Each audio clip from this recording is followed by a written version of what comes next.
ચોથા વચનામૃતમાં ગોપાળાનંદ સ્વામીએ ભજનાનંદ સ્વામીને પૂછ્યું કે આ દેહમાં જીવનું જાણપણું કેટલું અને સાક્ષીનું જાણપણું કેટલું? સાક્ષી એટલે અંતર્યામી સ્વરૂપ. શ્રીજી મહારાજે એ પ્રશ્નનો જવાબ આપ્યો કે ચિત્ત નિર્મળ છે, દર્પણ જેવો. જેમ દર્પણમાં આખી સભા દેખાય એમ ચિત્તમાં જગતની આકૃતિઓ દેખાય.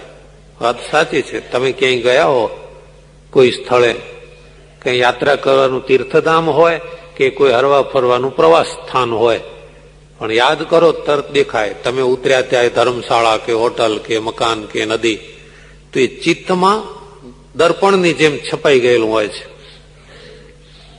સ્વામિનારાયણ ભગવાન કહે છે જેમ ચિત્ત નિર્મળ છે તો એ ચિત્તમાં ભગવાન અંતર્યામી સ્વરૂપે દેખાય તો ભગવાન પણ નિર્મળ છે.